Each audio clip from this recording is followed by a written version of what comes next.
Umatake na po itong si dating senador at ngayon Congresswoman-elect Leila de Lima laban po kay Pangulong Marcos Jr. na kung saan ay kanyang tinaguriang weak leader o mahinang klase ng Pangulo at ito may kinalaman sa issue pa rin ng impeachment case laban po kay Vice President Sara Duterte.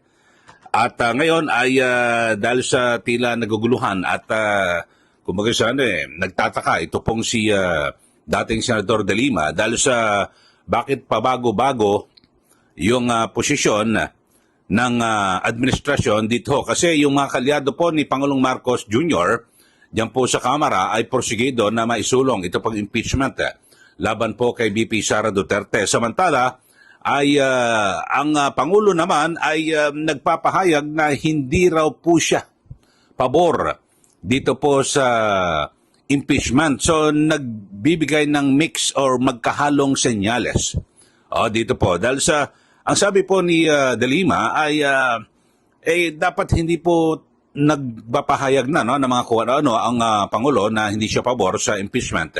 Dahil sa ito po ay gawain ng Kongreso na kung saan ito ho ay hiwalay na sangay ng pamahalaan. So ito hong mga litanya at pahayag po ni De Lima ay naunang narinig na rin natin, di ba, kay dating Pangulong Rodrigo Duterte na kung saan ay bago po sumapit ang 2022 elections noon ay binabanggit na po ni nooy Pangulong Duterte na ayaw niyang suportahan ito pong si BBM o hindi siya bilib dahil sa ang kanyang paningin ay mahina or weak leader. Ito, pakinggan muna natin. Ito naging pahayag ni Senador Leila de Lima para mas maganda, maliwanag at alam nyo, baka sabihin ako, invento nyo lang yan. Imposible nyo magsalita yan. Si de Lima, ito, panoorin nyo ho mga kababayan. Hinggil naman sa posisyon ni President Ferdinand Marcos Jr. kaugnay ng impeachment case laban kay VP Sara para sa dating senadora, pagpapakita umano ito ng kahinaan sa liderato. It just shows weakness, actually, in leadership. Na, okay, really, that is a congressional matter, and we have separation of powers. But in reality, so people will not believe if you say, if a president says, na wala akong pakialam. Kasi in the first place, hindi ko gusto. But this is a very significant matter. You don't really intervene, because that is supposed to be what is expected. Kung the separation of powers is at play, but at least you show interest. Dahil sa pagbabago sa schedule ng presentation ng articles of impeachment, hindi pa tiyak sa ngayon kung sa Hulyo na nga mag-uumpisa ang paglilinis kay VP Duterte. Ito ay dahil nakabinbin pa rin ang schedule kung kailan magko-convene ang Senado bilang isang Okay, so yan po ang pahayag ni dating Senador de Lima at kasi wala naman daw maniniwala na walang kinalaman si Pangulong Marcos Jr. dito po sa impeachment laban po kay VP Sara Duterte. Pero maganda dahil sa siguro talagang dapat sundin naman yung tinatawag na separation of powers na kung saan hiwalay po yung sangay ng ehekutibo na pinamunuan ni Pangulong Marcos Jr. at ganyan din po yung yung sa dalawang kapulungan ng Kongreso sa legislatura. So yun ho mga kababayan at sana magpakita man lang ng interes. Kasi pwede hong gawin ng Pangulo na bagamat siguro yung saktong pananalita na gusto niya ma-impeach si VP Sara Duterte, pwede niya namang sabihin, ito aking pananaw ho mga kababayan, na sabihin ho nasa kamay na ho yan ng dalawang kapulungan ng Kongreso at ang sa akin basta't kung meron pong nagawang pagkakasala, dapat papanagutin. Dahil nasa saligang batas yan, lalo tang usapin sa pondo at pamamahala, dapat yan po'y pananagutan ayon na rin sa mga itinatadhana ng ating saligang batas. So, yun po ang binabanggit ni De Lima na magpakita naman ng konting interes. Hindi mo naman kinakailangan na na diretsahan na sabihin na yan, si VP Sara dapat na ma-impeach. Yung magkaroon ka ng interest na hindi. Alam nyo yung maganyang impeachment na yan, ang isa po sa talagang pangunahing layunin ay upang upang talagang siyempre mapanagot yung mga opisyal ng ating pamahalaan na kung saan ay 'di ba ang nasa saligang batas maliwanag ho yung mga impeachable officers tulad po ng ng mula sa Pangulo. Ayun, Pangulo at 'di ba yung sa Vice Presidente. At ganyan din po yung Chief Justice, yung Ombudsman sa COA. O yun ho mga kababayan. So naguguluhan daw po itong si Senator Leila de Lima. Ito, meron mo siyang interview at or press con ho ito. So talagang sabi niya, ano ba talaga? Ito. Hindi ko na alam kung ano nangyayari. Ano ba talaga ang gusto? What is it? Ano ba? Bakit marami pang mga nagiging balakid dyan sa impeachment? Nandyan na nga. At magiging ready ang prosecution kapag matuloy na talaga yan. And then look at the latest development. They're supposed to already have that proceedings on June 2 when Congress resumes after the election break. And then how come? Minove na naman. Ayun, so yun ho, at naguguluhan na raw po ito si De Lima, napakarami hong balakid. So, kanina sabi niya ho, talagang nagpapakita po ng kahinaan ang liderato kapag nagbibigay po ng pahayag itong si Pangulong Marcos Jr. na hindi siya pabor. Kasi sa katunayan, sa mga nauna nating vlog, ay muling inulit, kasi paulit-ulit pa noon pa ho yan, na sabi ho ni Pangulong Marcos, wala siyang kinalaman at ayaw niya po ng impeachment. Pero nung na-interview siya sa Malaysia, inulit niya na naman Tapos, lumilitaw ho mga kababayan na yung kanyang anak unang-unang pumirma.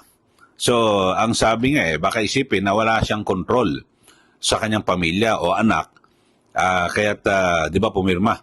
Pero sa aking nakarang vlog ho mga kababayan, pinarinig ko sa inyo yung interview mismo kay Pangulo na ikinonsulta siya ng kanyang anak na si Congressman Sandro dito po sa impeachment at ang sabi niya, go ahead, do your duty. Pero alam niyo ho, yung binabagit na do your duty, hindi naman otomatiko na pumirma ka Ang sabi, do your duty, nasa siya, pumirma ka o hindi, gagawin mo, di ba, ang iyong duty. So, yun ibig sabihin, pag hindi ka pumirma, hindi ka gumawa ginampanan ng iyong tungkulin. So, hindi po. Yun po kasi yung pong binabanggit ni Pangulong Marcos Jr. So, dito ho mga kababayan ay parang naalala ko tuloy yung naunang naging pahayag ni nooy Pangulong Duterte. Dito ho patungkol sa sinasabing weak o mahina kapag ito po ang naging Pangulo ng ating bansa. So, ikinokonik ko lang ho ito sa naging pahayag naman ngayon ni dating Senador Leila de Lima. Ito, balikan ho natin itong naging pahayag noon ni Pangulong Marcos o ni Pangulong Duterte nang bago pa magkumandidato ito pong si Marcos at naging katambal nga po itong si VP Sara. A weak leader. Kaya ako sabi, totoo yan, hindi ako naninira ng tao. Talagang weak. Kasi spoiled child, only son. Of course, he can talk. He delivers English articulate. Pero ang kasi kung saan-saan sa labas. Pero kung sabihin mo may crisis, gano'n. He's a weak leader. At saka may bagahe siya. Okay, so yun po ang pahayag ni Pangulong Duterte.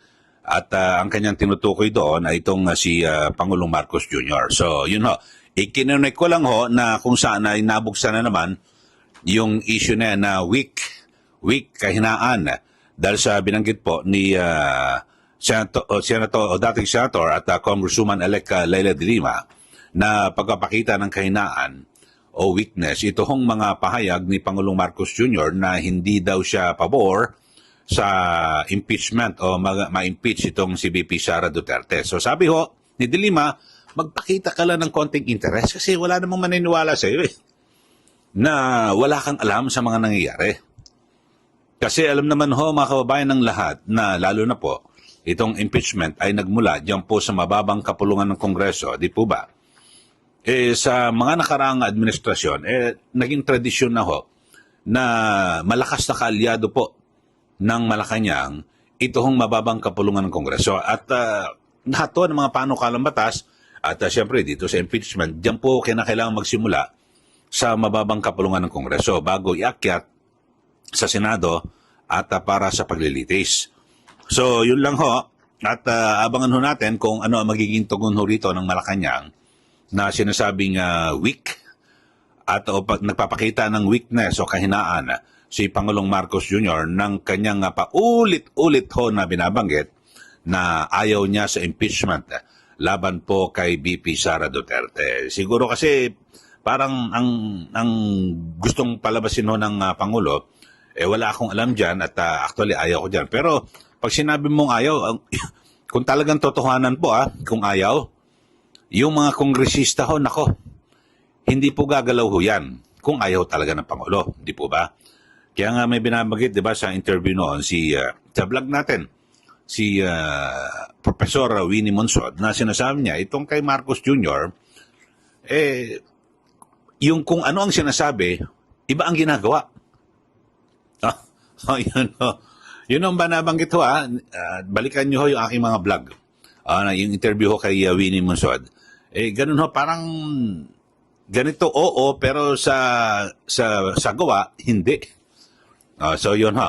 Okay, so yun lang ho mga kababayan. At ulitin ko ho, yung kabuuan ng ating ng issue ngayong araw na ito ay, sabi po ni dating senador at Congresswoman-elect Leila de Lima na weak, mahinang leader ang Pangulo at ipinapakita yung kahinaan ng Pangulo sa kanyang mga pahayag na siya po ay ayaw dito sa impeachment laban po kay VP Sara Duterte. At binalikan din ho natin ang naging naunang pahayag ni dating Pangulong Duterte na weak o mahina na kung sakali maging presidente daw noon, binabagit noon, ito pong si Marcos Jr. Okay, sa mga bago lang po sa ating YouTube channel, mag-subscribe na po kayo at huwag rin pong kalimutan na i-share at i-like para lalo pa hong kumalat at siyempre marami hong makaalam dito po sa ating ginagawang pagtalakay sa mga mainit na issue dito po sa ating bansa. Maraming salamat. Muli, ito po si Kaeli. Magandang araw po sa ating lahat.